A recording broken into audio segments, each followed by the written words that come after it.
Let's look to see if we can add a little pizzazz to our magazine. We have a basic black and white color scheme, which quite honestly is boring. So let's add some color, maybe even a title. This is my first page, so we'll put a title on the top of this. I want to click on my text box here and highlight it and drag it down just a bit so that I can add a little space on top. So this will give us a nice bit of room to put a title on top. In order to put that title there, I'm going to use a text box. I've clicked text box here. You can see it appears in the middle of my text.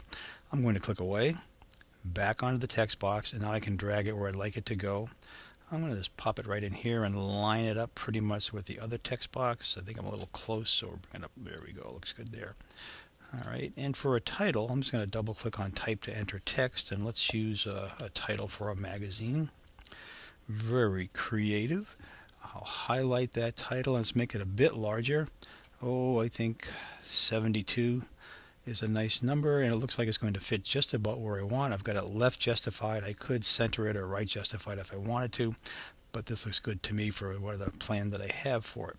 I still have black on white, so I could actually take this text box that I have and add some color to it. I'm going to click on the text box to highlight it, go to my inspector, and in the inspector what I'm going to do is click on the graphic inspector right here, and you'll notice the word fill none. Well, there's nothing filling that text box, but I could add different kinds of fills, and for now I'm going to choose gradient fill. It gives me this setup right here.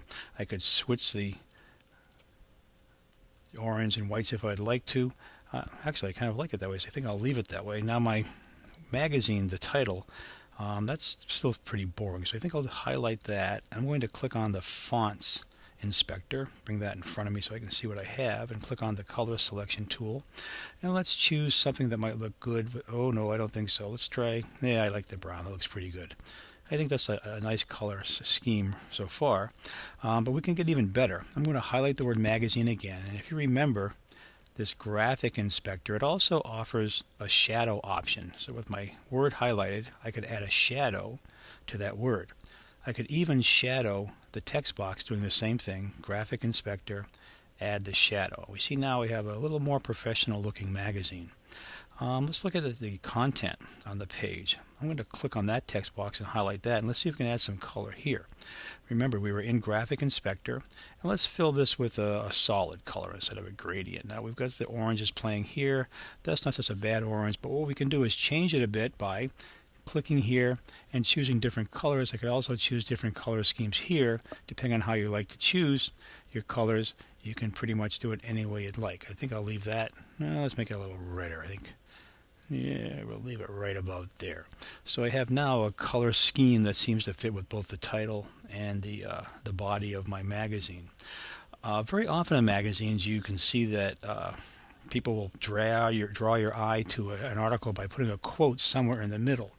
And I think what I'll do is just grab a quote right from my text here. I'll grab a sentence that seems to make sense. I'm going to copy that, Command C. And what I'm going to do is, again, text box. I'll place my text box right in the middle of my article. And you can see I've already highlighted type to enter text, and I'll simply paste the text in here.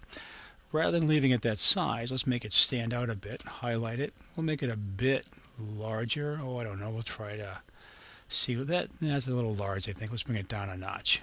That looks pretty good to me. Now we're still looking at black on white, or black on tan.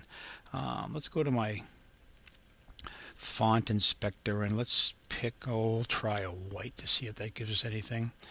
It's starting to get there. We'll highlight it again. Remember the old shadow? I think that's going to give us something. And we'll even click away, and I think we're going to leave that as it is. You can see that now we have my quote standing out just a bit, and it gives me something to read, which takes me right into my article. Now, pictures always help somebody's eye get drawn to an article, so let's show you how to use the Media Inspector. I'll click here on Media, and I can add photos right to my magazine article, and we'll just grab this sailboat. He happens to be sitting there, and I think I'll use this as a tool to tie together that magazine title with the text. Now we're a bit large, and I think if you'll notice, remember the text wrap, it's turned on, so we'll take care of that. We'll bring this down a bit smaller, and I think what I'd like to do is, like I said before, have it connect the title with the body. We're almost there. I think we're looking pretty good here. I like the idea of the shadow here. Let's go to Graphic Inspector, add a shadow. Now, one element of design is that you don't want the reader's eyes going away from where you want the reader's eyes going. We like the reader's eyes looking at our magazine, and this boat is taking that reader away. I'm going to click on the picture of the boat, and under Arrange you can see that I can flip my picture horizontally. Now the boat is pointing in toward my magazine. The reader's eyes are being brought to the word magazine, then down into my text right where I want them to go. And you can see that just with a little color we can add quite a bit of interest to our magazine.